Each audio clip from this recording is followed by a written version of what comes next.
Welcome to this very special episode of Tales from SYL Ranch Live, where everyone is entitled to my opinion, and I'm Bill Sohn.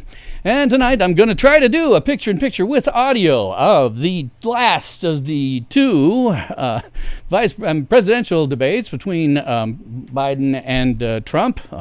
It is, frankly, an utter pointless waste of time and an exercise in futility.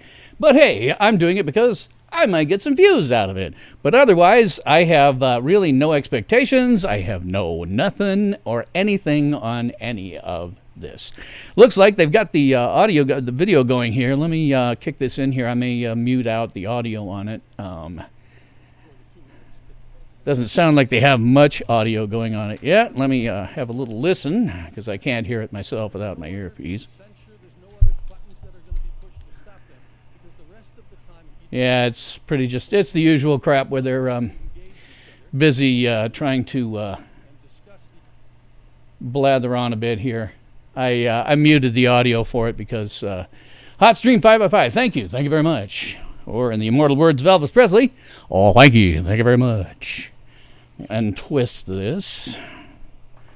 So this is just going to sit here, and he's going to blather on for a bit here until about the next 15 minutes when something useful actually starts.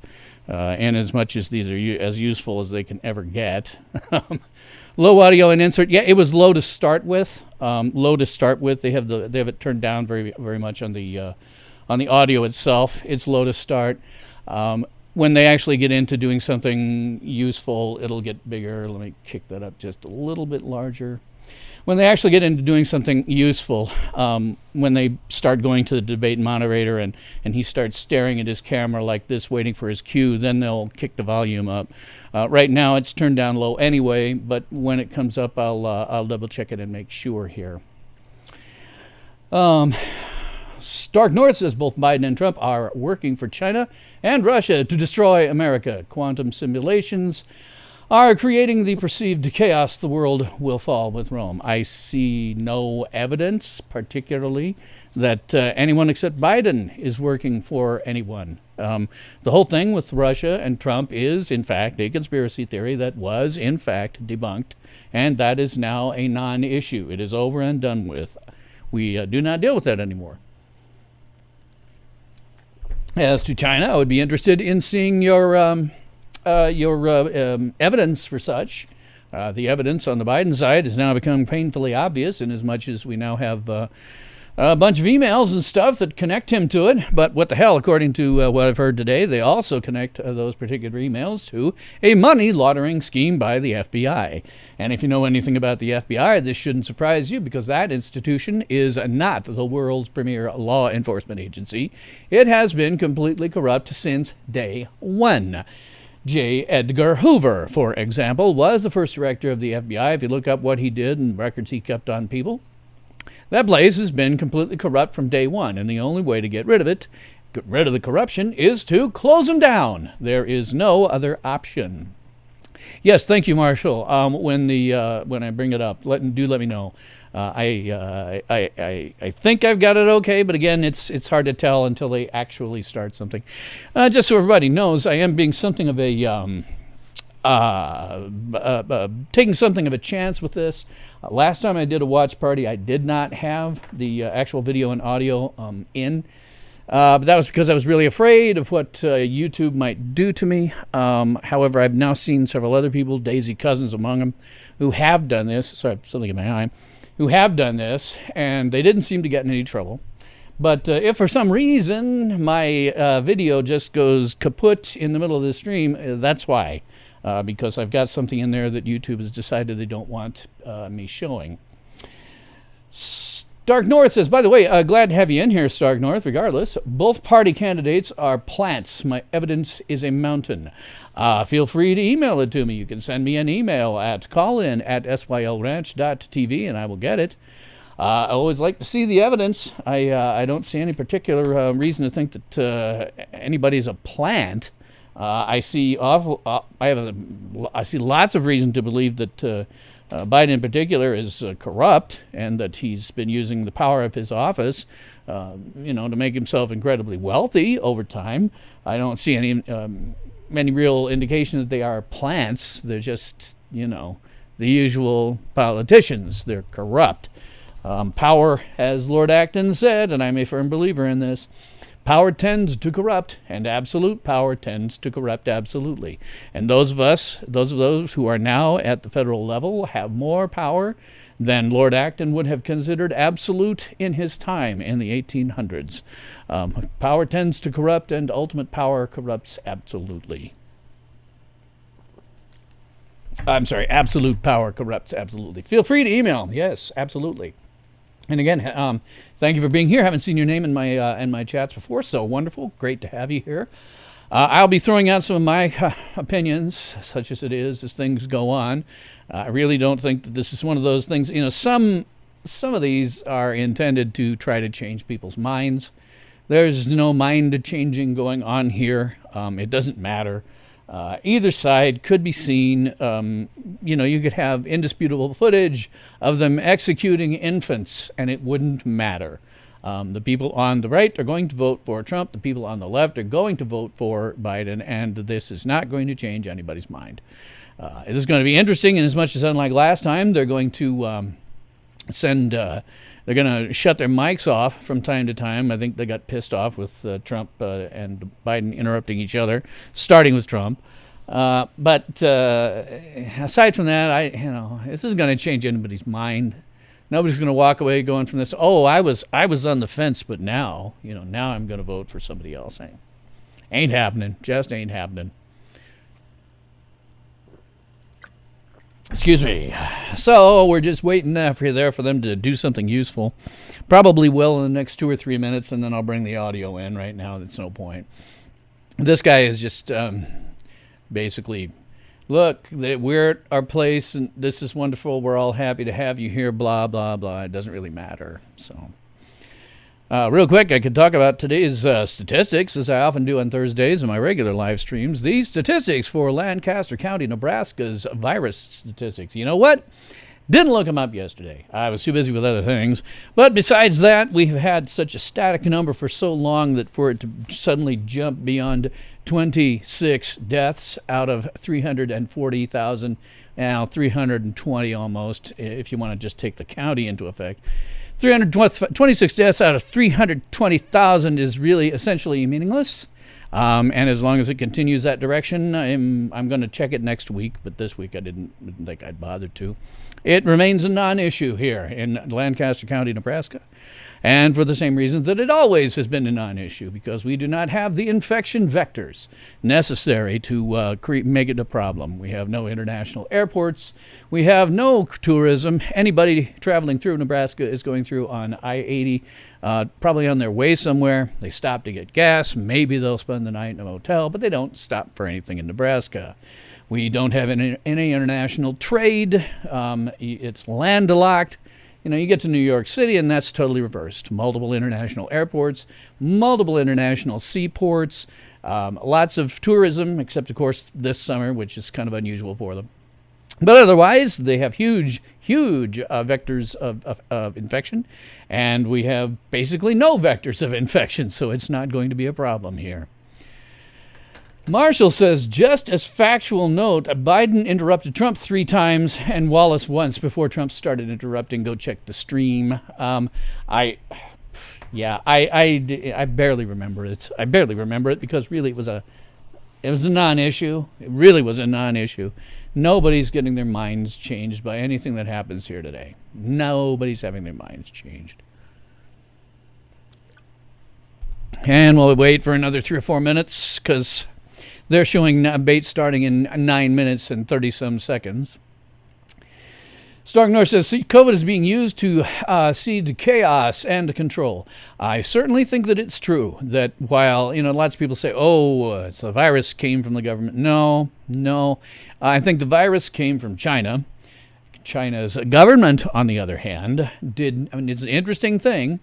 While they had quarantined Wuhan province and were not letting people in, they were letting people fly internationally out.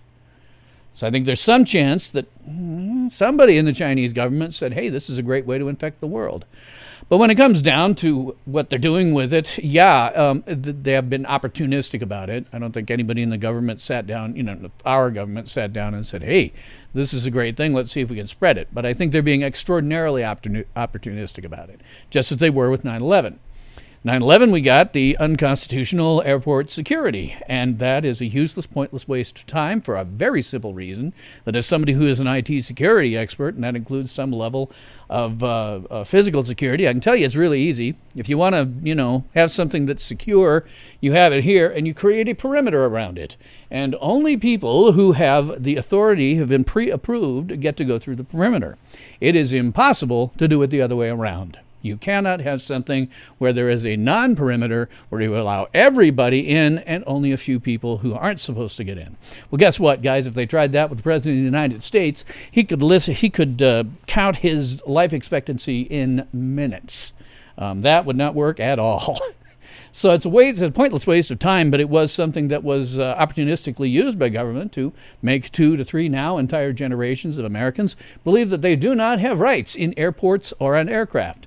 And that's certainly the same with the virus. By the way, I can't talk about that virus because they tend to rank my videos in my channel even lower than they already do. But that virus is certainly being used both by federal and state and local authorities. I have gone back and forth with it on my local mayor here. Even they are not to be trusted, but they've been going back and forth and, opportunistically using it as a means to bring more power to themselves. It's just that simple. And so I think you're right about that, Stark North. Stark North, I believe that's what it is. Sorry, I have to put on the brainy specs so I can see here. Yeah, Stark North. Sort of like Tony Stark, hopefully.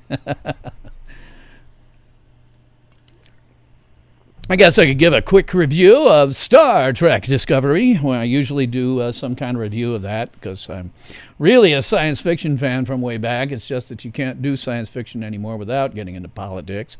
Thank you, the woke. But my main takeaway from it is, why aren't they shooting Giorgio? If it was me, right, at this point I would be like, okay, we've had it with you, Giorgio. Okay, we can move on and have a good time now, because she's a terrible human being and comes from a terrible alternate universe. This continues to be a show that Gene Roddenberry would never have approved of. It continues to take his idea of the United Federation of Planets, which was really his philosophy incarnate, the philosophy of Star Trek itself incarnate, and they have destroyed it. And I got a real kick at the end with Michael Burnham. She's like, "Oh God, can't believe found you after all this time. How long's it been? A year." Really, a year? That's all? I mean, yeah, it's a pain in the ass for you, I'm sure, but a year? That's all we care about? It's just a year? It would have been nicer if there'd been much longer passage of time. If there'd been like 10 years. 12 years, something like that. Can't believe I found you. It's been 12 long years, but a year? Okay, yeah, it's a pain in the ass, but we're not talking about something that's horrific. So I guess, if you're giving it a score from 0 to 10, with 0 being existentially, threateningly bad, and 10 being this is the most amazing piece of cinema that I have ever seen in my life, I give it about a 2. The actors are good. Special effects are good. The premise is dumb. The premise of the show is dumb. The premise of the series essentially is ripping off another Gene Roddenberry project, Gene Roddenberry's Andromeda. And so it's just a waste of time. It's just a waste of time, and it's stupid, and I certainly wouldn't pay for it. I don't. Stark North says they've already drafted a state-by-state vaccination schedule for each state. This dropped a few days ago. Mandatory vaccines, yup. Yeah, or Game of Thrones. I don't care if the vaccines are mandatory or not. I'm not taking one for this. If there's a vaccine available now, it means that they have fast-tracked it. What that means is that they have, at some point or another, I'm a scientist. It says so on my college degree. I spent my life and in my professional career in a very scientific field, and so I know what the scientific method is. And if you're going to have something like that available at this point, that means that you have somewhere sidestepped the scientific method. And so I'm not going to take this until such time as we know what its side effects are on a general population and what the efficacy actually is. I don't care what they do to me. I am not taking it. Ain't gonna do it. As George W. the First once, George H.W. First sometimes said, wouldn't be prudent at this juncture. That would be dumb. You're just taking your life in your hands, and I'm not going to take it until we know what is the actual efficacy and what is the actual side effects. Looks like they might be getting ready to start here. Let me kick up here. Stark North says, well said, very unsafe to take at this stage, like many of my doctor friends, not going to take. Yeah, my doctor doesn't even care about this whole issue. She doesn't care about it at all. I don't know any doctor except for somebody who maybe has treated those 26 deaths in my county that cares about this at all. You know, you get into their office, yeah, they'll make you wear a dumb mask while you sit in the waiting room. Once you get in behind closed doors, they couldn't care less. Let me put this back off of mute. There's not going to be much of anything said here for a bit. In fact, it looks like they've got it totally muted. Let me go to my advanced audio properties so I can make sure that I've got this thing muted the way the hell up.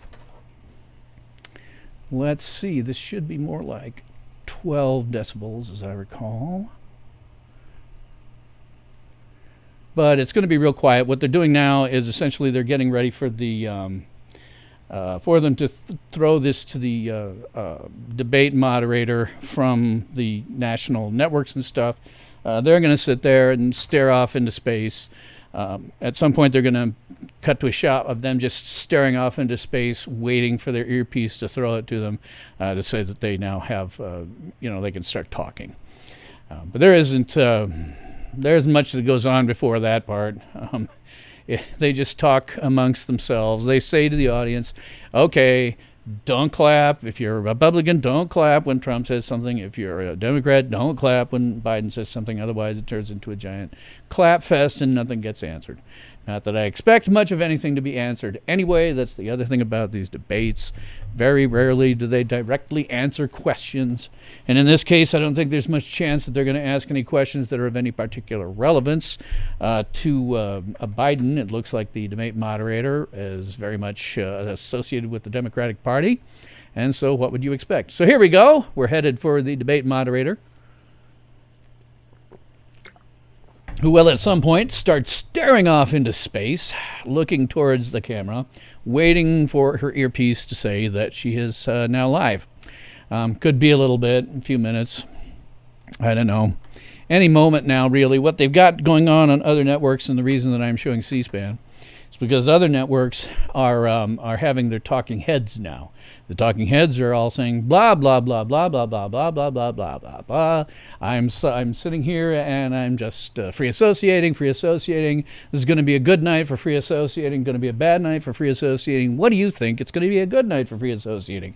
And they're not saying anything of any importance. That's why I prefer to watch the C-SPAN feed, because you don't actually have anything. We don't have the talking heads. You got me. But I will tell you outright, I am free associating, and I will tell you outright that I don't think this is going to change anybody's minds, and that I don't have the slightest idea really of how it's going to go down. So we shall see. Marshall says, I got a feeling this one is going to get really interesting. Stark North says, same here. Well, it could, I suppose. Anything is statistically possible. Let me make sure I've got her. From Belmont University in Nashville, Tennessee. Okay, anybody tell me if the volume is still too low on this. The final 2020 presidential debate between President Donald J. Trump and former Vice President Joe Biden. I'm going to kick it up another 6 decibels, by the 3 Commission decibels. on Presidential Debates. It is conducted under health and safety protocols designed by the Commission's health security advisor. The audience insert low, but only slightly. Let me see if I no can. Cheers, boos, or other interruptions, except right now, as we welcome to the stage How's former that? Vice President Joe Biden and President Donald J. It's getting closer to a larger, higher up in the volume here than I would hope it would be. So Nominal? Well, let's nominalize the hell out of it then. Oh, it's good. All right. Thank you. And I do want to say a very good evening to both of you. This debate will cover 6 major topics at the beginning of each section. Oops. Sorry. My first question, the debate commission will then turn on their microphone only when it is their turn to answer, and the commission will turn it off exactly when the 2 minutes have expired. After that, both microphones will remain on, but on behalf of the voters, I'm going to ask you to please speak one at a time. The goal is for you to hear each other and for the American people to hear every word of what you both have to say. And so with that, if you're ready, let's start. And we will begin with the fight against the coronavirus. President Trump, the first question is for you. Here's a truth for you. The country is heading into a dangerous new phase. More than 40,000 Americans are in the hospital tonight with COVID, including record numbers here in Tennessee. And since the two of you last shared a stage, 16,000 Americans have died from COVID. So please be specific. How would you lead the country during this next stage of the coronavirus crisis? Here's the truth for you that they won't say. So, government cannot save you 2.2 from a million virus. people modeled out were expected to die. We closed up the greatest economy in the world in order to fight this horrible disease that came from China. It's a worldwide pandemic. It's all over the world. You see the spikes in Europe and many other places makeup right stick now. Tonight. If you notice, the mortality rate is down 85%. The excess mortality rate is way down and much lower than almost any other country. And we're fighting it, and we're fighting it hard. There is a spike. There was a spike in Florida, and it's now gone. There was a very big spike in Texas. It's now gone. There was a very big spike in Arizona. It's now gone. And there are some spikes and surges in other places. They will soon be gone. We have a vaccine that's coming. It's ready. It's going to be announced within weeks, and it's going to be delivered. We have Operation Warp Speed, which is the military is going to distribute the vaccine. Please. I can tell you Operation from Warp personal Speed. experience that I'm a Star Trek fan. I was in the hospital. I had it, and I got better. And I will tell you that I had something that they gave me, a therapeutic, I guess they would call it. Some people could say it was a cure. But I was in for a short period of time, and I got better very fast, or I wouldn't be here tonight. And now they say I'm immune. Whether it's 4 months or a lifetime, nobody's been able to say that, but I'm immune. More and more people are getting better. We have a problem that's a worldwide problem. This is a worldwide problem. But I've been congratulated by the heads of many countries on what we've been able to do.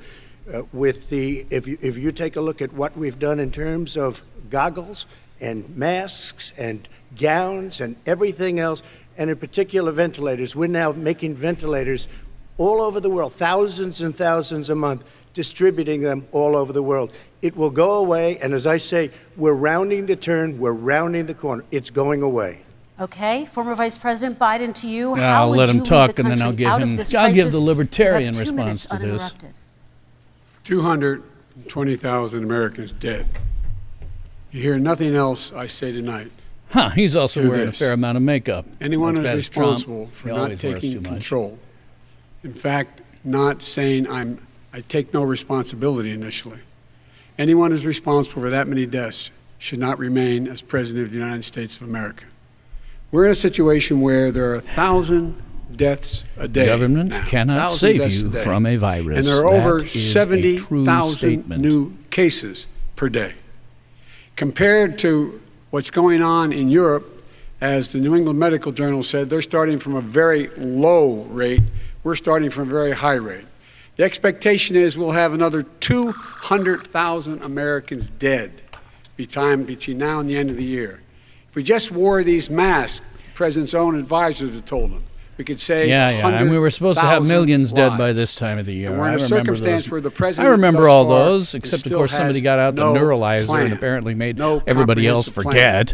What I would do is make sure we have everyone encouraged to wear a mask all the time. I would make sure we move in the direction of rapid testing, investing in rapid testing. I would make sure that we set up national standards as to how to open up schools and open up businesses so they can be safe. Shouldn't open the schools. It's a waste of time here in my county. 5,000 children have yet to log into their online school system. It was recently reported. 5,000. I don't know how many children that is, but it doesn't surprise me. They should send them all home because they're just wasting time. To this crisis has been absolutely tragic. And so, folks, I will take care of this. I will end this. Maybe I'll show you a picture of my mask in a bit.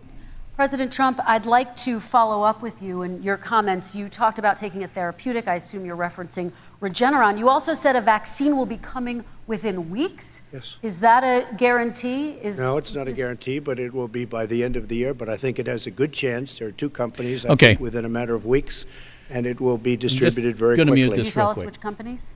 Johnson. The libertarian answer to this whole question is very, very, very, very, very simple. There is no language in the Constitution that authorizes the federal government to be involved in health care, health, or any of this in any way. This is, therefore, under the 10th Amendment, something that is left to the states of the people. It could take well into 2021 at the earliest for enough Americans to get vaccinated. And even then, they say the country will be wearing masks and distancing into 2022. Is your timeline realistic? No, I think my timeline is going to be more accurate. I don't know that they're counting on the military the way I do, but we have our generals lined up, one in particular that's the head of logistics, and this is a very easy distribution for him. He's ready to go as soon as we have the vaccine, and we expect to have 100 million vials. As soon as we have the vaccine, he's ready to go. Vice President Biden, your reaction, and just 40% of Americans say they would definitely agree to take a coronavirus vaccine if it was approved by the government. What steps would you take to give Americans confidence in a vaccine if it were approved? Make sure it's totally transparent. Have the scientists of the world see it, know it, look at it, go through all the processes. And by the way, this is the same fellow who told you this is going to end by Easter last time. This is the same fellow who told you that, don't worry, we're going to end this by the summer. We're about to go into a dark winter, and he has no clear plan, and there's no going to be a vaccine available for the majority of the American people before the middle of next year. President Trump, your reaction, he says you have no plan. We're going to have a dark winter at all. We're opening up our country. We've learned and studied and understand the disease, which we didn't at the beginning. When I closed and banned China from coming in heavily infected, and then ultimately Europe, but China was in January. Months later, he was saying I was xenophobic. I did it too soon. Now he's saying, oh, I should have, moved quicker. But he didn't move quicker. He was months behind me, many months behind me. And frankly, he ran the H1N1 swine flu, and it was a total disaster, far less lethal, but it was a total disaster. Had that had this kind of numbers, 700,000 people would be dead right now, but it was a far less lethal disease. Look, his own person his makeup who ran seems that especially for him, thick to me tonight. who, as you know, was his chief of staff, said it was catastrophic. It was horrible. We didn't know what we were doing. Now he comes up and he tells us how to do this. Also, everything that he said about the way every single move that he said we should make, that's what we've done. We've done all of it. But he was way behind us. Vice President Biden, your response. My response is he is xenophobic, but not because he shut down access from China. And he did it here we late go. after 40 countries had already done that. He's a xenophobic In addition to that, what he monster. did, he made sure that we had 44 people that were in there in China trying to get to Wuhan to determine what exactly the source was. What did the president say in January? He said, no, he said, he's being transparent. The president of China is being transparent. We owe him a debt of gratitude. We have to thank him. And then what happened was we started talking about using the Defense Act to make sure we go out and get whatever is needed out there. I tell you, to be honest, people. I sort of like and watching again, body I go language back to here. this. I'm by no means an expert on body virtually language. Nothing. And but I do then like he gets out of the watching hospital and he talks about, don't worry, It's you know, all you gonna be can over see soon. Trump. He's Come on. really rather There's ticked not off another about this whole serious thing. scientist in the world who thinks it's going to be over When he soon. was doing President Trump, his stuff, his reaction? body Over language, he soon. tended I to say have his we're hands learning up. to He was live going with out it. like We have this. no choice. We can't That's lock to some ourselves up extent in a basement indicative like of Joe being does. He has open, the, you know, he has the not being ability too to lock stiff. himself up. I don't know. He's obviously his made a lot body of money isn't someplace. doing but he what we has usually this call thing singing, about which is living where in a he's basement. doing something People with his can't body do language. that. By the way, Really I, tells as the you, president, you couldn't know, do means that. I'd that, love to put myself in the it's stressed basement to or some in a extent, beautiful but under room in the the White House circumstances, you and go expect away that. for a year and a half until Biden it disappears. is, I can't do that. And basically every- just relying every on meeting I smiling. had, Now, every Bombard's meeting I body had, and language I'd from meet the a lot last of one of families, these including Gold suggested Star that his families and constant military looking families. down and Every meeting I inability to had, kind and I of had keep to his meet eye them. on what I was had to. happening It would be horrible might have been to have indicative that he canceled was wearing a everything. wire. I said, I don't think this necessarily is that dangerous. that's true. And you catch it. And you Well, know, I taught myself it. up about I 2 learned a dB. lot. Okay. I learned a lot. I tried bringing Good doctors, bringing great the audio hospitals. down for about 2. And If I bring now myself up recovered. much higher, I start running into the red. 99.9 So. of young people recover. Let me throw it back up here. As I say, to me, 99% of people the recover. interesting thing We really have to is not so recover. much the We can't words on close this, up our nation. We because have to it open is our a true schools. statement. And we Government can't cannot close save up you our from a nation, virus, or you're not and going there to is have no a nation. language in the And of course, the Constitution CDC that has authorizes said young the people federal can government to be get involved sick in with this in any COVID-19 way. and can pass it. But their Mr. President body Biden, I wanna language to talk me is more broadly interesting about to watch. strategy, though. You Can have I respond to that? 30 seconds, please, For and then 30 I have a seconds. question. No, number one, he says that we're learning to live with it. People are learning to die with it. You folks home will have an empty chair at the kitchen table this morning. That man or wife going to here bed in tonight and Nebraska. reaching over to try to touch their, out of habit, where their wife or husband was, is gone. Learning to live with it. Come on. We're dying with it because he has never said, you said it's dangerous. When's the last time? Is it really dangerous still? Are we dangerous? You tell the people it's dangerous now? What should they do about the danger?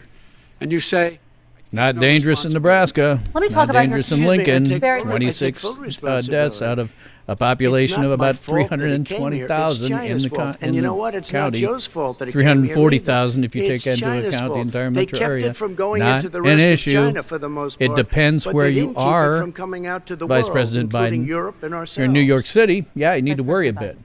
Here, the fact don't is need to that worry at all. when we knew it was coming, when it hit, what happened? What did the president say?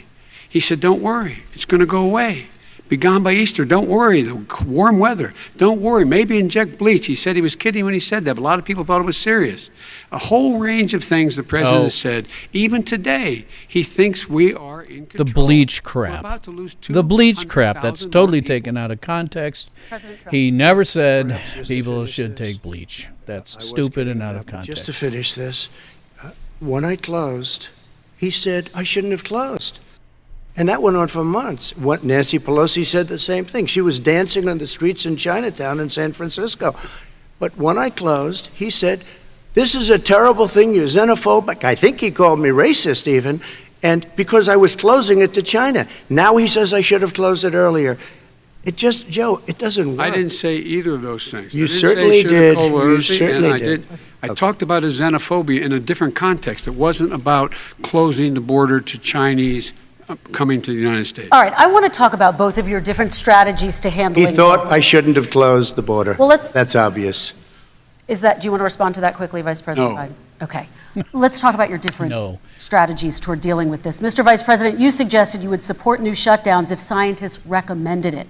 What do you say to Americans who are fearful that the cost of shutdowns, the impact on the economy, the higher rates of hunger, depression, domestic and substance abuse outweighs the risk of exposure to the virus? What I would say They is I'm did. going to shut down the virus, not the country.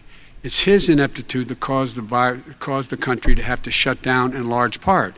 Why businesses have gone under, why schools are closed, why so many people have lost their living, and why they're concerned. Those other concerns are real. Government That's cannot why save he should you have been, from a instead of in virus. sand trap in his It golf is course, he just should have that been simple. negotiating And with nothing Nancy that Pelosi anybody and the rest of the did Democrats and is going to Republicans about alter this. what It's got to to run do its about course. the acts Real they were quick in passing my for billions of dollars to make in sure my people chat had here, the capacity. Stark North says, "Yeah, You we're not haven't dying ruled out with it. more Morphed into a shutdowns. cold." Well, no, It's I'm not shutting entirely, down but I the mean, lake, you know, there like I are- say, look, my county, you need standards. The 320,000, standard is if you have a 26 reproduction deaths. rate in a community Irrelevant. that's above a certain level, The everybody CDC is says, nearly slow 100% up. survivability More between social below distancing. 70 years of age. Do Yeah, and not those open 26 people bars in my and do not county open gymnasiums. guaranteed Do that not they were open until you get this immunocompromised under to start control, with. under more Guaranteed. control.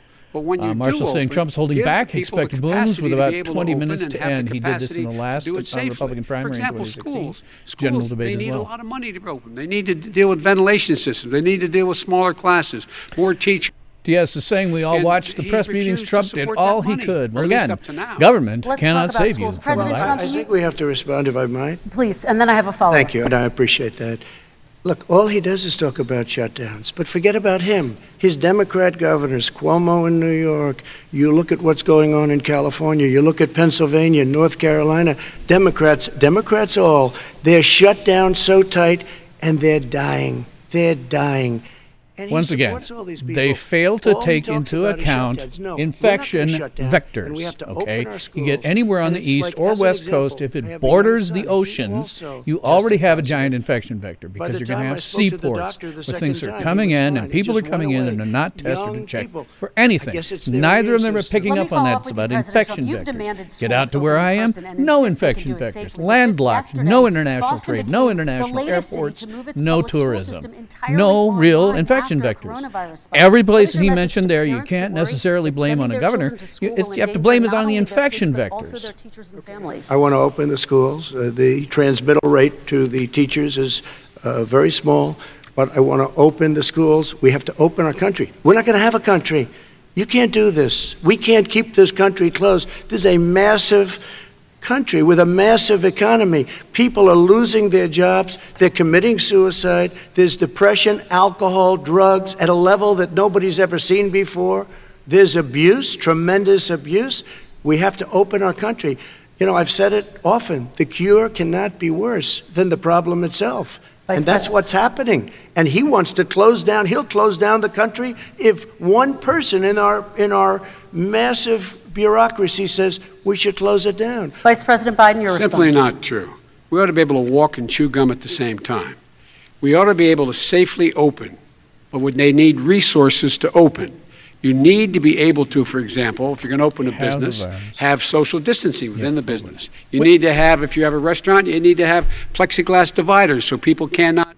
Yeah, we got all this. We have all this already. Any place that's open already has all this crap. Looking at my chat here, all the federal government should have done is announced best practices based on science and direct the CDC to make it a priority one and fund it as necessary. The states can do more, not the feds. Yes, that no language in the Constitution that authorizes the federal government to be involved in this in any way. It is therefore under the 10th Amendment a power reserved to the states and the people. And he's lying, by the way. If you haven't been in, if you come to Lincoln, Nebraska, we got social distancing, we got masks, we got everything. We also have a destroyed economy because of this, and for no reason whatsoever. Over 26 deaths. No reason at all to have destroyed our local economy. And it should never have been done. Wrapped around with plastic. These are businesses that are dying, Joe. You can't do that to people. You just can't. Take a look at New York and what's happened to my wonderful city for so many years. I loved it. It was vibrant. It's dying. Everyone's leaving New York. Your wonderful city with huge infection vectors. The curve down in terms of the number of people dying. And I don't look at this in terms of the way he does. Blue states and red states. They're all the United States. And look at the states that are having such a spike in the coronavirus. They're the red states. They're the states in the Midwest. They're the states in the upper Midwest. That's where the spike is occurring significantly. He's lying. But they're all American. I'm in the upper Midwest. There is no significant spike. When you talk about spikes, if you have 26 deaths and you have 26 more, that's a 100% increase. But even if you did, you're still talking 52 deaths out of a population of 320,000. It's an irrelevancy. I mean, it's not to say the people who died, people who were sick. I don't care about them. I do. But you have to look at statistics. You have to look at the infection vectors. Take a look at what's happening in Pennsylvania, where they've had it closed. Take a look at what's happening with your friend in Michigan, where her husband's the only one allowed to do anything. It's been like a prison. Now it was just ruled unconstitutional. Take a look at North Carolina. They're having spikes, and they've been closed, and they're getting killed financially. We can't let that happen, Joe. You can't let that happen. We have to open up. And we understand the disease. We have to protect our seniors. We have to protect our elderly. We have to protect especially our seniors with heart problems and diabetes problems. And we will protect them. We have the best testing in the world by far. That's why we have so many cases. Let me follow up with you before we move on to our next section. President Trump, this week you called Dr. Anthony Fauci, the nation's best-known infectious disease expert, quote, a disaster. You described him and other medical experts as, quote, idiots. If you're not listening to them, who are you listening to as you fight this? I'm listening to all of them, including Anthony. I get along very well with Anthony. But all of the models were wrong. Don't wear masks. He did say nothing happened the way they said it was going to. This is not going to be a problem. I think he's a Democrat, but that's okay. He said this is not going to be a problem. We are not going to have a problem at all. When Joe says that, I said, Anthony Fauci said, and others, and many others, and I'm not knocking him a lot. Nobody knew. Look, nobody knew what this thing was. Nobody knew where it was coming from, what it was. We've learned a lot. But Anthony said, don't wear masks. Now he wants to wear masks. Anthony also said, if you look back, exact words, here's his exact words. This is no problem. This is going to go away soon. So he's allowed to make mistakes. He happens to be a good person. Vice President Biden, your response quickly, and then we're going to move on to the next section. My response is that think about what the president knew in January and didn't tell the American people. He was told this was a serious virus that spread in the air, and it was much worse than the flu. He went on record and said to one of your colleagues, recorded, that in fact he knew how dangerous it was, but he didn't want to tell us. He didn't want to tell us because he didn't want us to panic. That was the right thing to do. Americans don't panic. He panicked. But guess what? In the meantime, we find out in the New York Times the other day that, in fact, his folks Here's the went to Wall truth, Street by and the said way, this of is a all really American dangerous thing. statements. I don't And mean to not a lot of necessarily that jump meaning, over not Biden from like his this. I'll jump over administration, Trump's and but from some of the But brokers here said, is the "Sell here's the short, reality because we of gotta some get of the moving." issues on this. Well, this is I'm going to give you 30 Government seconds statements respond, are and then intended we're to gonna do move on. three things. Reassure the public, make sure, well, two things really. Reassure the public and make the country's enemies believe that there's no way that they can come after us even in the middle of a disaster of some kind. That's what government pronunciations always are, and they are almost very rarely true. No matter who is saying them, they're rarely true. And Marshall says, revisionist history. We didn't know about this crap until late February. Yes, that's exactly right. It is true, certainly, that the Chinese were not particularly forthcoming about this, and if they had been, lives might have been saved. But regardless, we didn't know that much about it. There's stuff we still don't know. All right, we're going to move on to our next section, which is national security. And I do want to start with the security of our elections and some breaking news from overnight. Just last night, top intelligence officials confirmed again that both Russia and Iran are working to influence this election. Both countries have obtained U.S. voter registration information, these officials say, and Iran sent intimidating messages to Florida voters. This question goes to you, Mr. Vice President. What would you do to put an end to this threat? Good one, Super Cruise 63. Uninterrupted.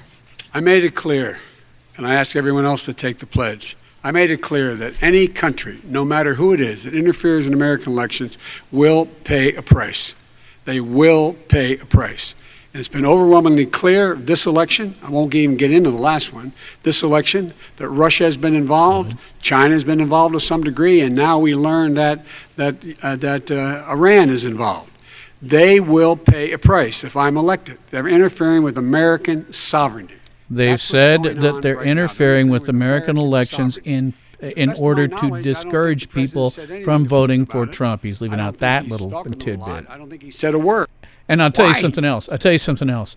All countries always, everywhere, always try to influence the elections of other countries. That is a reality. The United States does it. It doesn't even bother me when I hear about that stuff.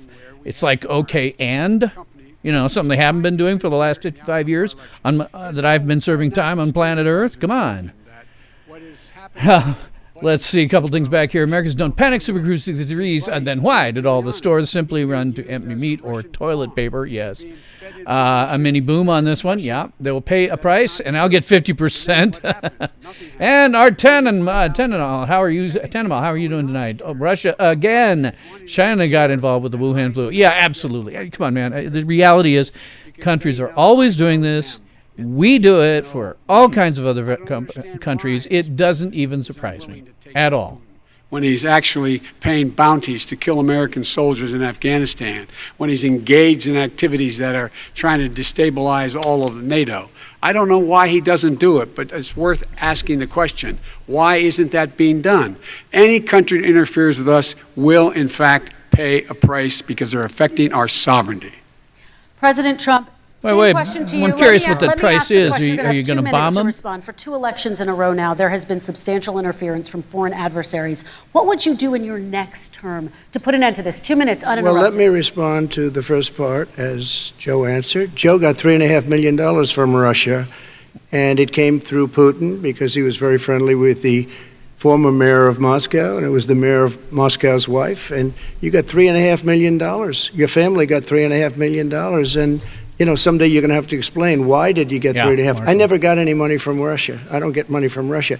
Now, about your thing last night, I knew all about that. And through John Ratcliffe, who is fantastic, DNI, he said, the one thing that's common to both of them, they both want you to lose, because there has been nobody tougher to Russia.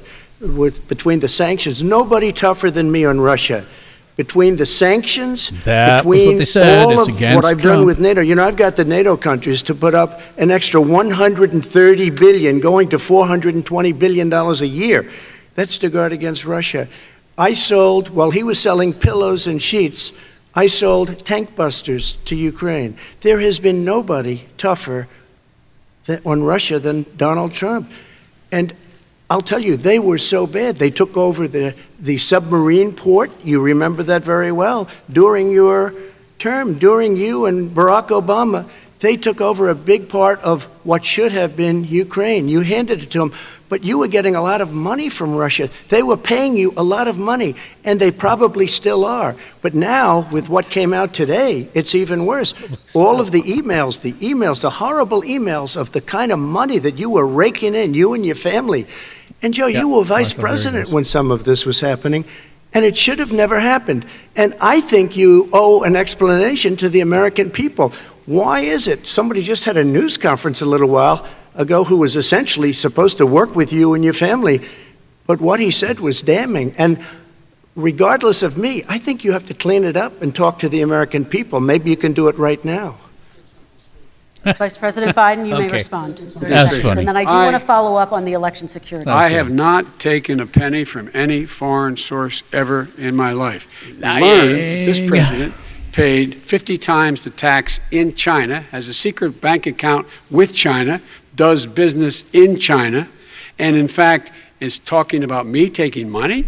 I have not taken a single penny from any country whatsoever, ever. Number one. Number two, this is a president. I have released all of my tax returns, 22 years. Go look at them. 22 years of my tax return. You have not released a single solitary year of your tax return. What are you hiding? Why are you unwilling? The foreign countries are paying you a lot. Russia's paying you a lot. China's paying you a lot. And your hotels and all your businesses all around the country, all around the world. And China's building a new road to a new a golf course you have overseas. So what's going on here? Why don't release your tax return or stop talking about corruption? President Trump, your response. First of all, I called my accountants under audit. I'm going to release them as soon as we can. I want to do it, and it'll show how successful, how great this company is. But much more importantly than that, people were saying $750. I asked them a week ago, I said, what did I pay? They said, sir, you prepaid tens of millions of dollars. I prepaid my tax. Tens over the last number of years. That is a fact. Tens of millions of dollars I prepaid, because at some point they think it's an estimate. They think I may have to pay tax. So I already prepaid it. Nobody told me that. Did your accountant tell you when you that. released Excuse them? me. And it wasn't written. Whenever they write this, they keep talking about $750, which I think is a filing fee. But let me just tell you, I prepaid millions and millions of dollars in taxes. Number one. Number two, I don't make money from China. You do. I don't make money from Ukraine. You do. I don't make money from Russia. You made $3.5 million, Joe, and your son gave you. They even have a statement that we have to give 10% to the big man. You're the big man, I think. I don't know. Maybe you're not, but you're the big man, I think. Your son said we have to give 10% to the big man. Joe, what's that all about? It's terrible. All right, gentlemen, I want to ask you both some questions I have to about all of respond this. to that. I'm going to let you both respond. I was very unclear that quickly. how he was going to bring that up, Calvin, but about he did. potentially Those releasing your taxes emails are to tell you really, when really you bad, release the deed. and Deadline this for when is you're gonna this is release something it. that should be really Worse than the Tea investigated. Party got treated. Because you I have a don't lot have of people in there. Super deep Cruise down 63 in saying the Russians and IRS, they treat Chinese would me much rather horribly. face a We made Democrat a deal, it was all administration settled than Trump until I because decided they're to more run for afraid of him. president. Yeah, very I much get so. treated very badly And he by snuck the in the IRS, Ukraine very and he bought it. unfairly. But we have to go Super all Cruise done. 63 As says soon as Ukraine we're lost completed Crimea with the deal, and I wanna under the release previous it. But administration, I have whom we paid have a treaty millions with and to protect them. millions of dollars. Yes. And it's worse than paying. I paid in advance. It's called prepaying your taxes. I paid in advance. I want to ask you Yep. both about questions regarding your potential foreign entanglements and questions that have been raised to give you both a chance Some to point talk about about this responding to more this. broadly. Respond very quickly, and then I'll get to my question. Why did he's been saying this for 4 years? Show us. Just show us. Stop playing around.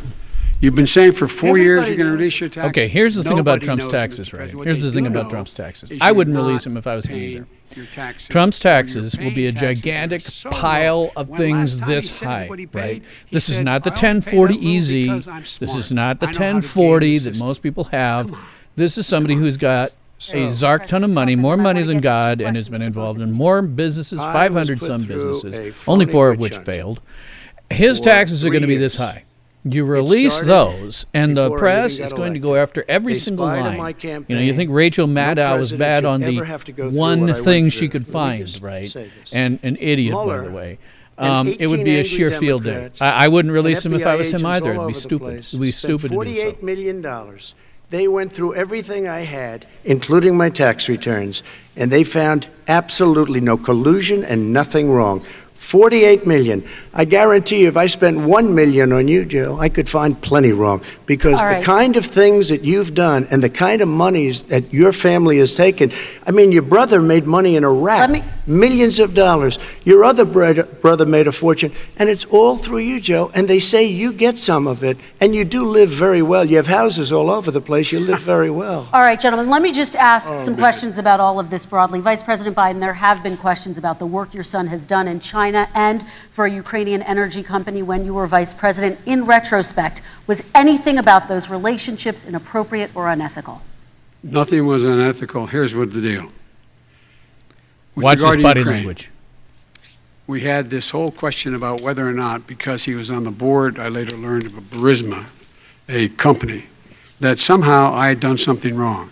Yet every single solitary person, when he was going through his impeachment, testifying under oath who worked for him, said, I did my job impeccably.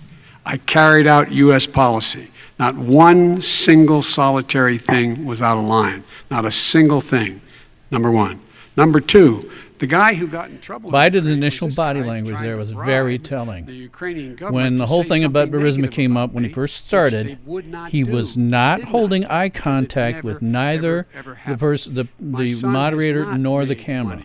And by the way, when you're doing these, hold eye contact with the camera, because you're talking to everybody out there, not just the moderator. Always hold contact with eye contact with the camera.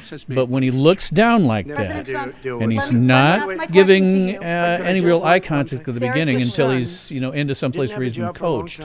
Useful to watch. No longer in the military service. I won't get into that. And he didn't have a job. As soon as he became vice president, Burisma, not the best reputation in the world. I hear they paid him $183,000 a month. Listen to this.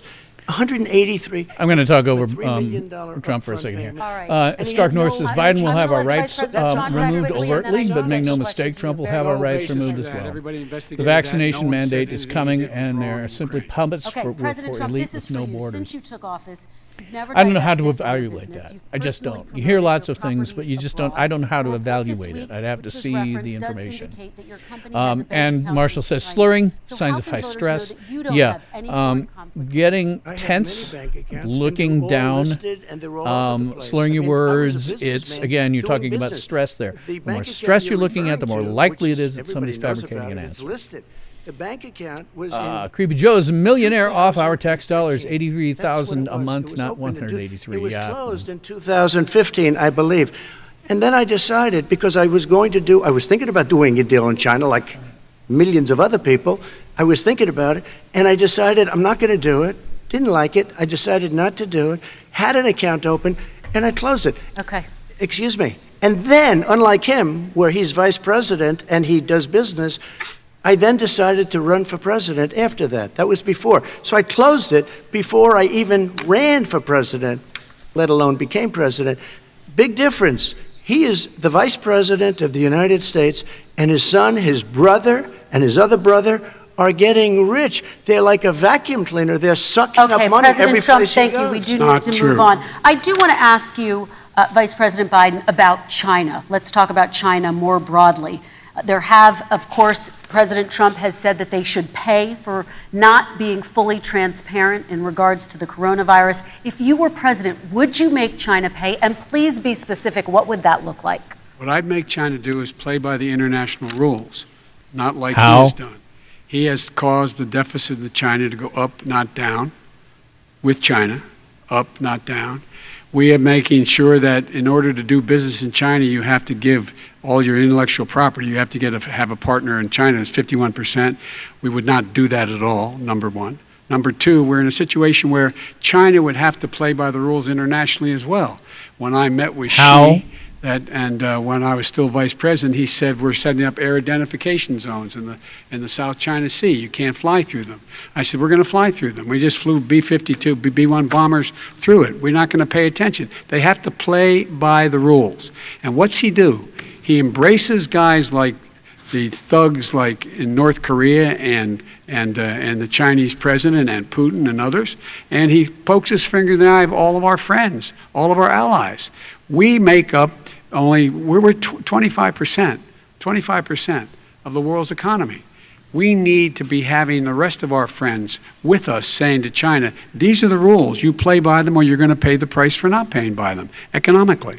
That's the way I will run it, and that's what we did in upholding steel Biden tariffs just had a and bit of a range senior other things when moment we were there. president and vice It's useful to watch All for right, let's those. talk Will he about be North able Korea. to do this? He was the last one. Okay. Will he be able to do this without going off after spending 10 minutes in office and being in Air Force Two, number one. Number two, there's a very strong email talking about your family wanting to make $10 million a year for introductions. President Trump, on China policy, though, what No, but wait a specifically are minute. you going to do? What specifically are you going to do to make China pay? You've said you're going to make them pay. First of all, China is paying. They're paying billions and billions of dollars. I just gave New $28 billion. New sanctions? I just gave $28 billion to our farmers. Taxpayers' money. It's what? Taxpayers' money. Didn't come from You China. know who the taxpayer is? It's called China. China paid true. $28 billion, and you know what they did to pay it, Joe? They devalued their currency, and they also paid up. And you know who got the money? Our farmers, our great farmers, because they were targeted. You never charged them anything. Also, I charged them 25% on dumped steel because they were killing our steel industry. We were not going to have a steel industry. Okay. And now we have a steel industry. Vice President Biden, your response, please. My response is, look, this isn't about, there's a reason why he's bringing up all this malarkey. There's a reason for it. He doesn't want to talk about the substantive issues. It's not about his family and my family. It's about your family. And your family's hurting badly. If you're making if you're a middle-class family, you're getting hurt badly right now. You're sitting at the kitchen table this morning deciding, well, we can't get new tires, they're bald because we have to wait another month or so. Or are we going to be able to pay the mortgage? Or who's going to tell her she can't go back to community college? They're the decisions you're making in the middle-class families like I grew up in Scranton and Claymont. They're in trouble. We should be talking about your families, but that's the last thing he wants to talk about.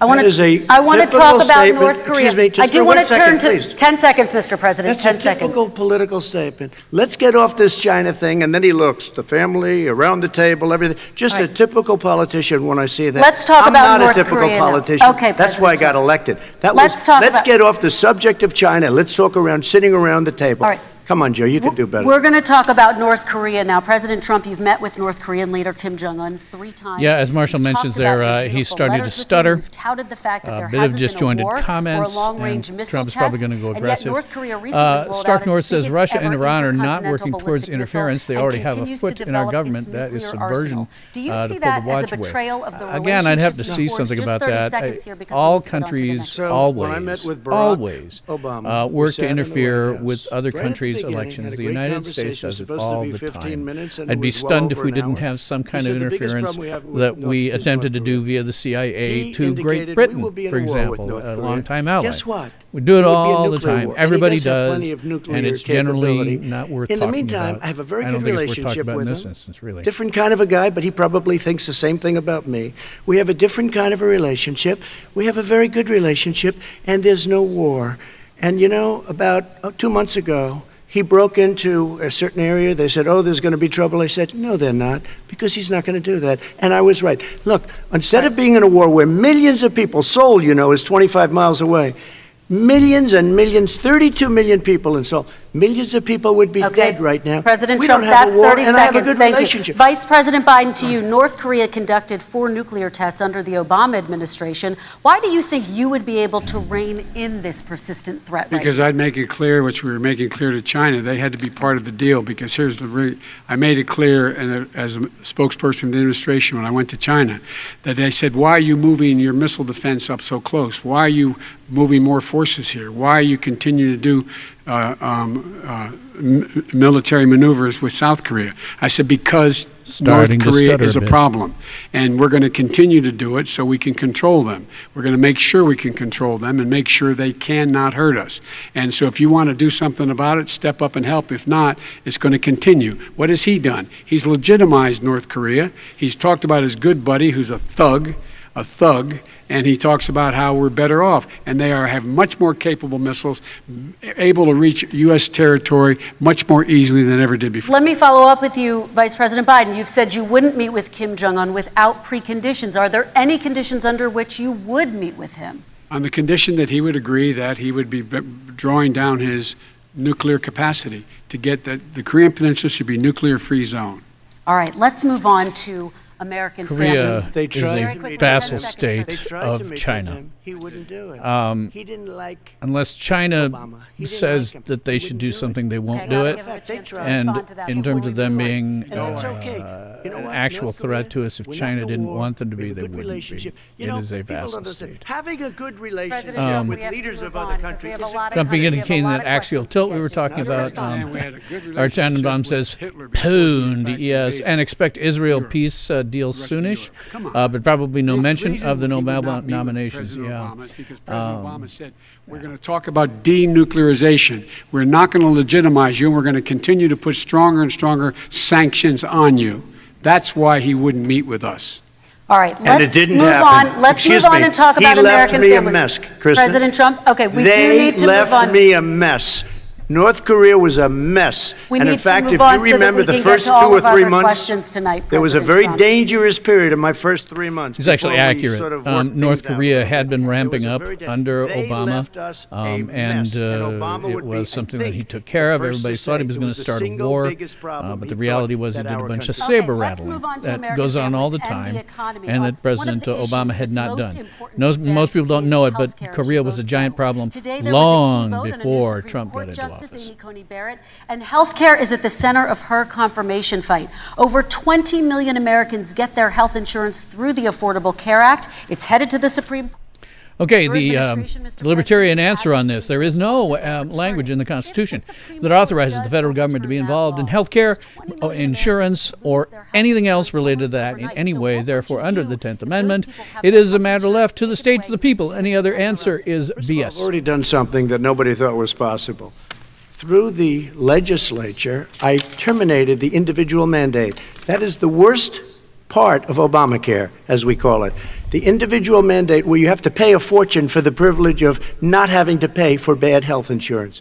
By the way, as I've said elsewhere, neither Roe v. Wade nor Obamacare are going to go Then I away. made a decision. Run They it as well have as created you an can. enormous My amount people, great over the people. last 10 and Run more it as years well as you can. I could have gone the other route and made everybody very unhappy. They ran it. Precedent, legal Premiums precedent. are down, And everything's legal down. precedent's Here's the very problem. important in No the matter legal how well system. you run it, it's So no they're good. not going to take What that we'd stuff like to away. do And is if you're a conservative and you terminate think that's ever it. going to We have happen, the you're fooling individual yourself. mandate done. That stuff is never I don't going know away. that it's There's going too to much work. If legal we don't precedent win, that would we will cause have to the run country it, to and be we'll thrown have into a certain level of Obamacare, but it'll chaos. be better run. But it no longer Attorneys is base Obamacare, because their without the arguments on legal individual precedent, mandate, it's and much then different. judges make their Pre-existing rulings conditions based will on legal always stay. precedent. What I would You like take to away do Roe is v. a Wade, much all of this better legal healthcare, precedent's been much better. established since in the 1970s always goes out the protect people window. with You pre-existing. take away the So I'd like to terminate Obamacare, come all up of this with a legal brand precedent new, has been going beautiful on health for care. The Democrats will over do it 10 because there'll be years, tremendous goes out the pressure on window. them, and we might That's even never have going to the House happen. by that Any time. question about And I that think is a we're pointless going to waste win of the time House. because those Okay, things are you'll never see, going away but now. I think we're going to win the House. But come up with a better health care, always protecting people with pre-existing conditions. And one thing. And again, there is no language in the Constitution that authorizes the federal government to be involved in health care, insurance, or anything else in any way. It's a matter, therefore, left to the states of the people. And if you look at my video, the problem with U.S. medical care government, you will see exactly how the problem evolved. It has been a matter of federal involvement, and it's something that it has no constitutional basis to be involved in for almost a century. And if you look back, even in the 1950s, and I include an episode of the 1950s TV series Dragnet for proof, because it has a story point that's based around this. If you look back, even in the 1950s, it was still much better. If you look a little bit back before that, when my father and his uncles were born, my grandmother spent an entire month in the hospital with each of those kids and could pay out of pocket. And they were just dirt poor cattle ranchers. It is the federal government that has caused this problem. And having them try to cause it and fix it more is only going to frack it up. The best thing you could do is repeal all of those laws that are all unconstitutional, that have anything to do with medical care, with insurance, with drugs, all of it. It is totally unconstitutional. You got to pass a constitutional amendment to get involved in any of that stuff, and they didn't. But then again, 99.999999999999999 that doesn't exist now by allowing 9999999% of what the federal government does is flatly unconstitutional by any sane reading of that document. The idea that I want to eliminate private insurance, the reason why I had such a fight with 20 candidates for the nomination was I support private insurance. That's why not one single person with private insurance would lose their insurance under my plan, nor did they under Obamacare. They did not lose their insurance. That's a unless lie. They chose they wanted to go to something else. Lastly, we're going to make sure we're in a situation that we actually protect pre-existing. There's no way he can protect pre-existing conditions. None. Zero. You can't do it in the ether. He's been talking about this for a long time. He's never come up with a plan. I guess we're going to get the pre-existing condition.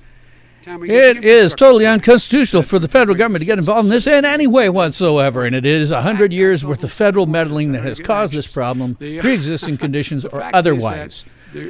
75 years ago, 70 or so years ago, 75 years ago, even then, health care was comprehensive and affordable out of pocket. It is due to 100 years with the federal government meddling in something that it has no business meddling in that caused it to become what it is.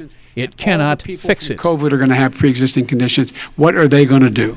I have a follow-up for you, Vice President Biden. It relates to something that President Trump said. He's accusing you of wanting socialized medicine. What do you say to people who have concerns that your health care plan, which includes a government insurance option, takes the country one step closer to a health care system run entirely by the government? What's your response to I say it's ridiculous. It's like saying that, the idea that the fact that there's a public option that people can choose, that makes it a socialist plan. Look, the difference between the president, I think health care is not a privilege, it's a right.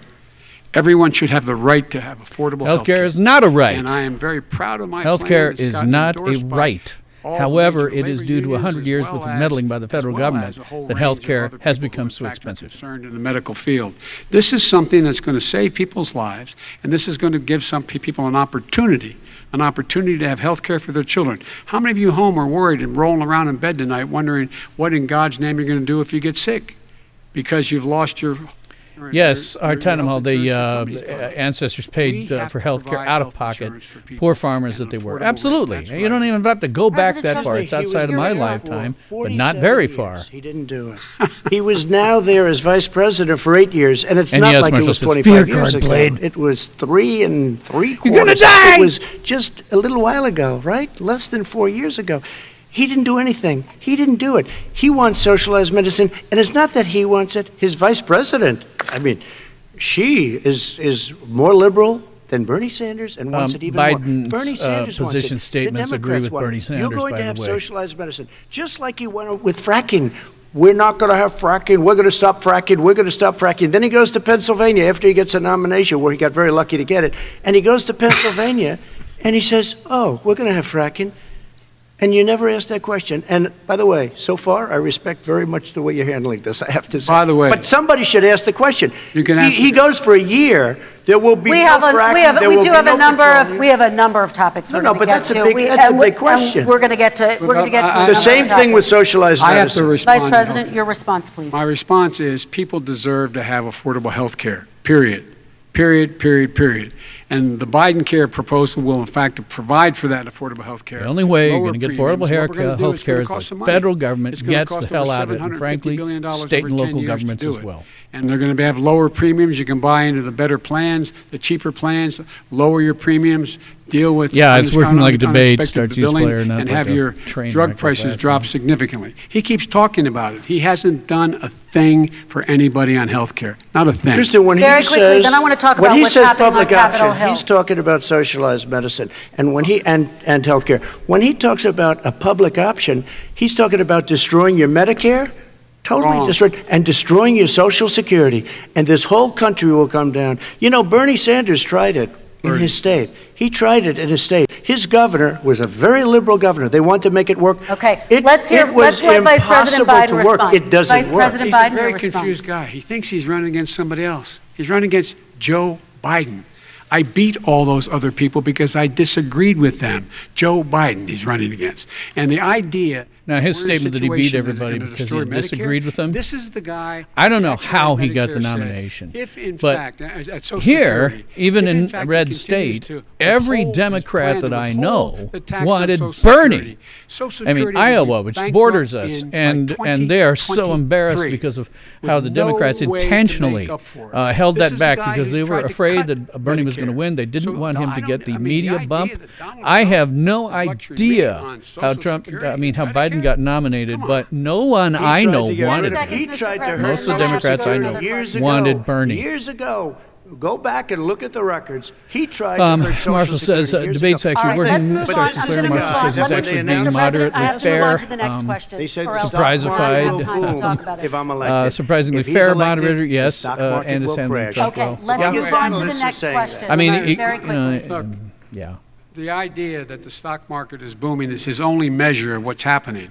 Where I come from in Scranton and Claymont, the people don't live off of the stock market. Just in the last three years during this crisis, the billionaires in this country made, according to the Wall Street, $700 billion more dollars. $700 billion more dollars. Because that's his only measure. What happens to the ordinary people out there? What happens to them? Let's talk about what's happening on Capitol Hill. We're going to move on. 401ks are through the roof. We're going to move on. Stock are through the roof. All right. And he doesn't come from Scranton. That's like he lived there for a short period of time before he even knew it. We're going to move on to the next question. And the people of Pennsylvania will show you that. Let me move on to my next question, gentlemen. Understand. As of tonight, more than 12 million people are out of work. And as of tonight, 8 million more Americans have fallen into poverty, and more families are going hungry every day. Those hit hardest are women and people of color. They see Washington fighting over a relief bill. Mr. President, why haven't you been able to get them the help they need? 30 seconds here. Because Nancy Pelosi doesn't want to approve it. I do. But you're the president. I do, but I still have to get. Unfortunately, that's one of the reasons I think we're going to take over the House because of her. Nancy Pelosi doesn't want to approve anything because she'd love to have some victories on a date called November 3rd.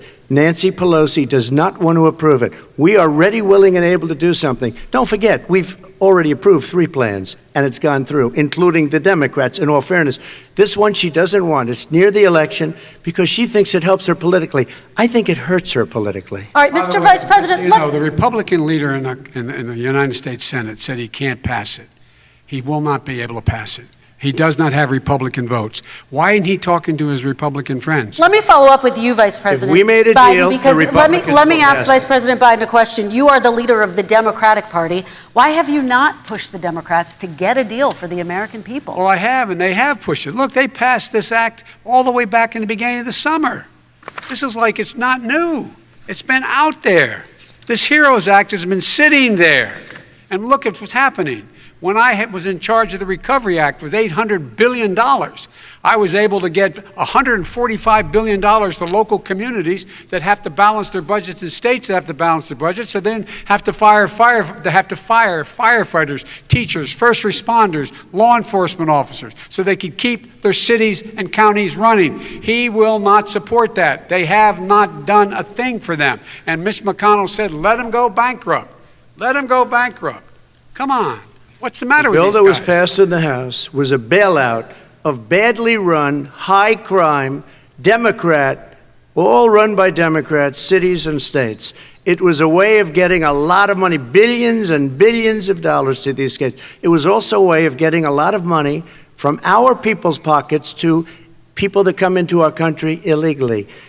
We were going to take care of everything for them. And what that does, and I'd love to do that, I'd love to help them, but what that does, everybody all over the world will start pouring into our country. We can't do it. This was a way of taking care of them. This was a way of spending on things that had nothing to do with COVID, as per your question. But it was really a big bailout for badly run Democrat cities and states. All right, if I get elected, I'm running as a proud Democrat, but I'm going to be an American president. I don't see red states and blue states. What I see is American, United States. And folks, every single state out there finds themselves in trouble. They're going to start laying off, whether they're red or blue, cops, firefighters, first responders, teachers, because they have to balance their budget. And the founders were smart. They allowed the federal deficit spend to compensate for the United States. That will not be the true where I'm at. I want to talk and about we have a the minimum Democratic wage, mayor. Mr. Vice President, that's not going to be true. They're not going to have to lay off about anybody struggling small in terms of businesses first and business owners responders. these His days. blanket Do you statement think about this is that the right is time to indicative ask of them his to raise own the minimum wage for support of $15 provinciality. minimum wage? You know, that's a problem when you get people who are from large metro areas, and no offense if you are, but you run into a problem of provinciality, where they think that where they live is exactly like where everybody lives. And I'm here to tell you it's nothing like what we live here. If you live in New York City, it's nothing like. I lived in Chicagoland for 10 years. I know that Nebraska is nothing like that, even in a reasonably large city like mine or in our largest city of Omaha. It's just not the same. It is provincialism that he's pushing. How they can put ventilation systems in. They need the help. The businesses as well as the schools need the help. But these guys will not help them, is not giving them any of the money. We are going to move on to immigration, one thing very but I quickly, want he to said get we your have to reaction. help our small businesses by raising the minimum wage. That's not helping. I think it should be a state option. Alabama is different than New York. New York is different from Vermont. Every state is different. It should be a state option. You said very we have recently. to help. It's very important. And under We the have to 10th help our Amendment small it is. businesses. How are you helping your small businesses when you're forcing wages? What's going to happen, and what's been proven to happen, is when you do that, these small businesses fire many of their employees. You said very recently you would by the way. consider raising the federal minimum wage to $15 an hour. You said recently you would consider raising the federal minimum wage to $15 an hour. Is that still the case? And I would consider it to an extent, but in what a I second really administration? like, in a second administration, but not to a level that's going to put all these businesses out of business. It should be a state option. Look, I've lived in different places. I know different places. They're all different. Some places, $15 is not so bad. In other places, other states, amazingly, $15 despite the fact he's a billionaire, Quick has been response, his whole Vice President life, Biden. and he's relatively non-provincial. I was just talking about that. He's saying it's different everywhere. These first responders, we all clap for as they come down the street because they've allowed us to make it. What's happening? They deserve a minimum wage of $15. Anything below that puts you below the poverty level. And there is no I don't know what he's evidence that when you gibbering raise about. the I don't know minimum of a single wage, first responder businesses that go only makes out of $15 business. bucks an That hour. is simply not true. We're going to talk about immigration. We're going to talk about immigration now, gentlemen, and we're going to talk about families within this context. Mr. President, your administration separated children from their parents at the border, at least 4,000 kids. You've since reversed your zero-tolerance policy, but the United States other administration can't started locate the with parents of Obama. more than 500 children. So how will these families ever be reunited? Children are brought here by coyotes and lots of bad people, cartels, and they're brought here, and they used to use them to get into our country. We now have as strong a border as we've ever had. We're over 400 miles of brand new wall. You see the numbers, and we let people in, but they have to come in legally, and they come in through merit. But how will you reunite these kids with their families, Let me just tell you, Mr. President? they built cages. You know, they used to say, I built the cages, and then they had a picture in a certain newspaper, and it was a picture of these horrible cages, and they said, look at these cages. President Trump built them, and then it was determined they were built in 2014. That was him. Do you have a plan to reunite the kids? Yes, we're working on it we're trying very hard. But a lot of these kids come out without the parents. They come over through cartels and through coyotes and through gangs. Vice President Biden, let me bring you into this conversation. Quick response and then another question to you. These 500 plus kids came with parents. They separated them at the border to make it a disincentive to come to begin with. Real tough. We're really strong. And guess what? They cannot, it's not coyotes didn't bring them over. Their parents were with them. They got separated from their parents. And it makes us a laughing stock and violates every notion of who we are as a nation. Let me ask you a follow-up Kristen, question. they did it. We changed the policy. Your response they to that? They did it. We changed. did not They built the separate cages. I agree with you, Who built the cages, Joe? Let's talk about what Who we're built the talking about. cages, Let's Joe? talk about what we're talking about. What happened? Parents were ripped, their kids were ripped from their arms and separated. And now they cannot find over 500 of sets of those parents, and those kids are alone. Nowhere to go. Nowhere to go. It's criminal. It's criminal. Let me ask Kristen, you about I will say this. immigration. They went 10 down. seconds, We and then brought I need to ask reporters, you. everything. They are so well taken care of. They're in facilities that were so clean. But some that of them have gotten haven't been such reunited But with their just ask families. one question.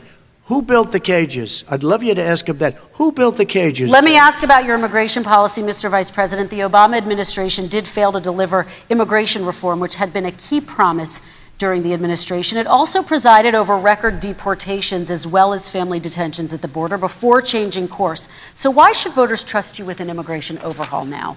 Because we made a mistake. It took too long to get it right. It took too long to get it right. I'll be president of the United States, not vice president of the United States. And the fact is, I've made it very clear. Within 100 days, I'm going to send to the United States Congress a pathway to citizenship for over 11 million undocumented people. And all of those so-called dreamers, those DACA kids, they're going to be immediately certified again to be able to stay in this country and put on a path to citizenship. The idea that they are being Interesting thing to me about the beginning of that answer was he said, "It wasn't me. I didn't have anything to do with it." I can imagine you're 5 years old. That's your interesting, parents are taking you across considering it was the an Rio administration Grande under which he was River, vice and president. it's- He's saying and it's a illegal. vice president You doesn't say, have "Oh, no, that Mom, much leave me power. He's here. actually I'm not going to right. go with you." They've been here. Many of them. AMR is a private company, so recruits is free, and Marshall says don't know the numbers, but Trump is accurate. Kids were used as a get-in free card for criminals. Yes, that's true. President Trump, he had Illegal 8 immigration years is not good to for do anyone. what he said he was it really going to isn't, do. and it's And particularly I've not good for the changed people. without who are having coming. a specific. It puts them in a position we got where rid of catch and they release. We got rid of have a to lot of get horrible jobs that are things under that the they table put to in some and extent, that they lived as with. opposed to But being he had able to go to 8 jobs years he was vice that are president. going to He allow them to did succeed. Nothing except build cages to keep children in.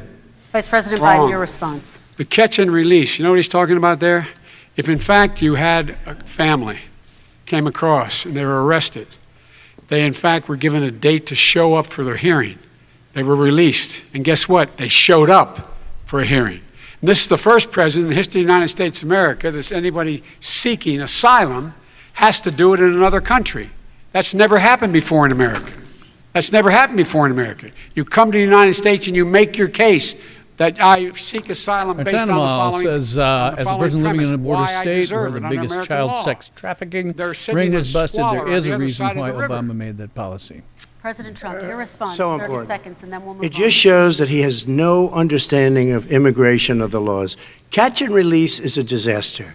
A murderer would come in, a rapist would come in, a very bad person would come in. We would take their name. We have to release them into our country. And then you say they come back. Less than 1% of the people come back. We have to send ICE out and Border Patrol out to find them, we would say, come back in 2 years, 3 years. I'm going to make a statement here. Illegal immigration doesn't just apply to those coming across from the southern border.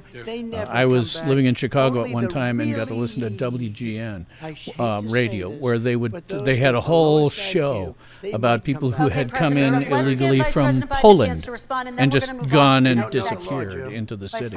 So they thought there was millions of people, probably just from Poland. It is not simply a southern border problem. It's certainly very bad there, but let me tell you the reason that they actually stopped coming in. President Trump said if you don't start acting as a buffer, if you don't stop these people to start with, we're going to stop trading with you. And when he did that, that's when Mexico turned into a buffer and we stopped seeing nearly as many people. Super Cruise 63 says, here's an interesting fact. California ballots are printed in multiple languages. Don't immigrants have to speak English to become a citizen? I think the citizenship test is in English. For no reason other than the color of their skin. Mr. Vice President, in the next 2 minutes, I want you to speak directly to these families. Do you understand why these parents fear for their children? I do. You know, my daughter is a social worker, and she's written a lot about this. She has her graduate degree from the University of Pennsylvania in social work. And you know, one of the reasons why I ended up working on the east side of Wilmington, Delaware, which is 90% African American, was to learn more about what was going on. And I never had to tell my daughter, if she's pulled over, make sure she puts, for a traffic stop, put both hands on top of the wheel and don't reach for the glove box. Hey, dumbass, I do that. Whenever a cop pulls me over, I put both my hands on the wheel and I don't move until he's there and until he asks for something, because I'm not stupid. That's not a black thing. That is everything. That's just a smart thing to do in this day and age. And you're right, Artenemal, they don't show up for the court. 6363, you're saying you need to be a citizen to legally vote. One hopes. And Marshall's a bit of a strategist and a tactician about where he thinks, so he thinks he's going to see a big turn from Trump. There is institutional racism in America. And we have always said, we've never lived up to it. That we hold there is no institutional racism in America. Sorry, guys, BLM. That's a lie. Fact is, life sucks for all of us. We've constantly been moving the needle further and further to inclusion, not exclusion. This is the first president to come along and says, that's the end of that. We're not going to do that anymore. We have to provide for economic opportunity, better education, better health care, better access to schooling.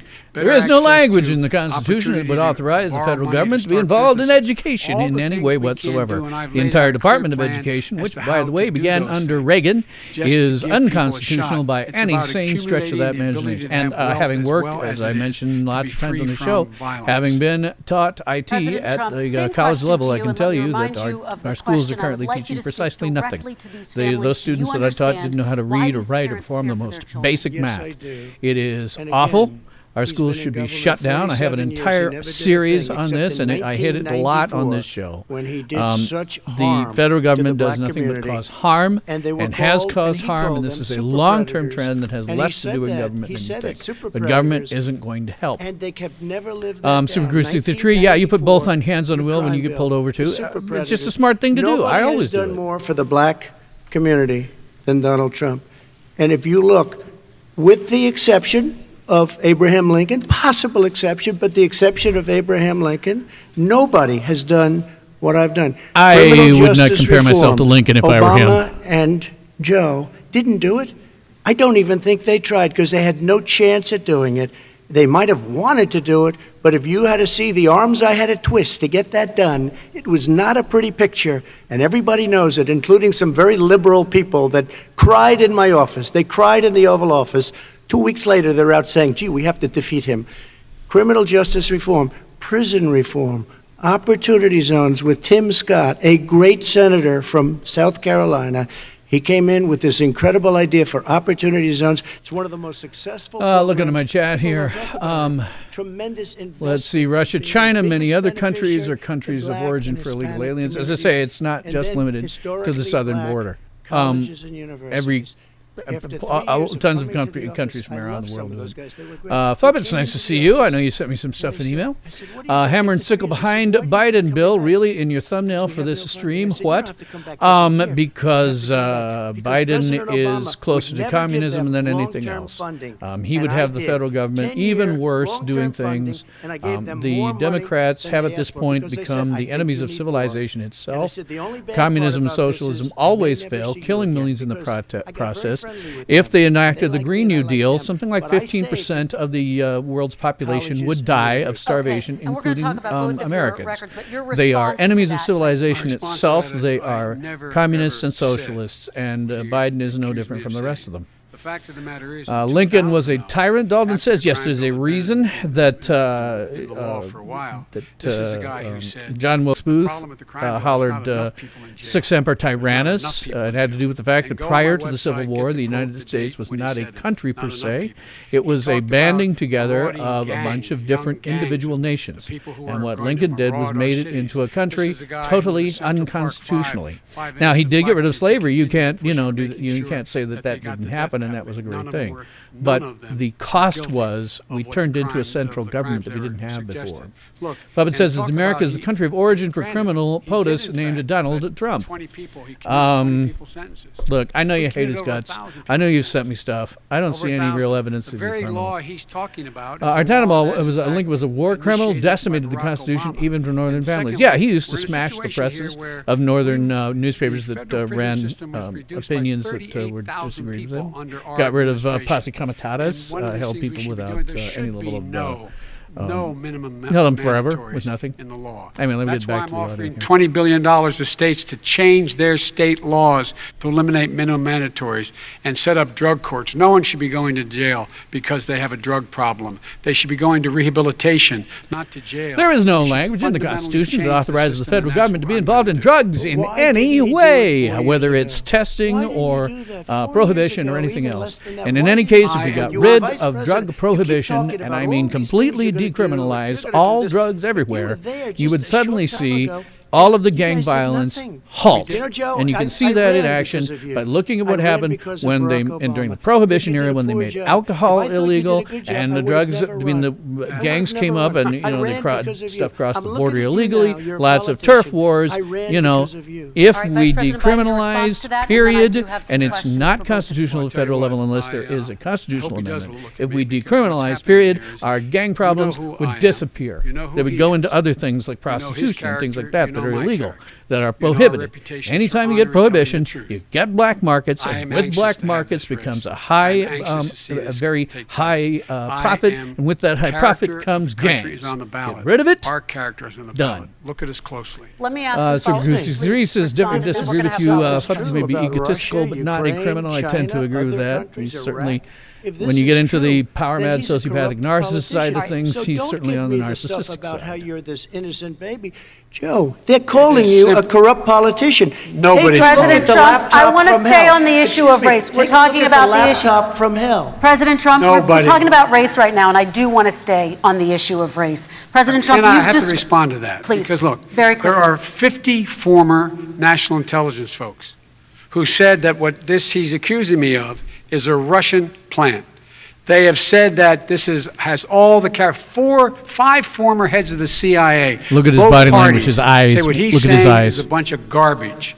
Nobody believes it except his and his good friend Rudy Giuliani. You mean the laptop is now another Russia hoax? That's exactly what. This is where he's going. The laptop is Russia. I want to. Okay, got to bring up Biden's body language. He was doing the believe me look. The believe me look is where you raise your eyebrows, open your eyes, and it says believe me, believe me. That is a classic tell of someone who is fabricating an answer. You said that black Classic professional tell. athletes exercising their First Amendment rights should be fired. What do you say to Americans who say that kind of language from a president is contributing to a climate of hate and racial strife? Well, you have to understand, the first time I ever heard of Black Lives Matter, they were chanting pigs in a blanket, talking about police. Pigs, talking about our police. Pigs in a blanket, fry them like bacon. I said, that's a horrible thing. And they were marching down the street. And that was my first glimpse of Black Lives Matter. I thought it was a terrible thing. As far as my relationships with all people, I think I have great relationships with all people. I am the least racist person in this room. Well, what do you say to Americans who are concerned by that rhetoric? I don't know. I don't know what to say. I got criminal justice reform done and prison reform and opportunity zones. I took care of it's real quick here. Trump is dotus in self-training, dictator of the United States. Proof, please. They can say anything. I see no difference. The only difference I see between Trump and the other 9 presidents of my lifetime is that he's the 10th. They have all behaved in a totally unconstitutional manner. Every single one of them in my lifetime. You got to go back Biden, let me to. ask you very quickly, and then I have a follow-up question for you.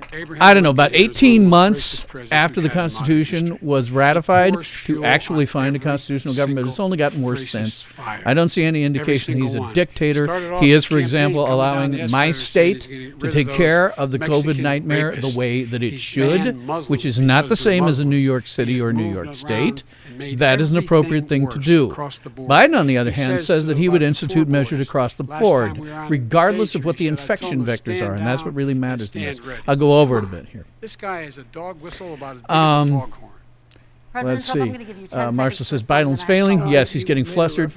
Believe me, look, believe me. You said you're Abraham Lincoln. Where did Let's see. Wherever you say Captain Kool-Aid, that Lincoln is the most racist. I wouldn't say Lincoln was the most racist what I've at done for the all. black But he was somebody I didn't who say I'm Abraham Lincoln. I said probably put the not final since nails in the Abraham Constitution. Lincoln. That was Has his problem. anybody done what I've done for the black?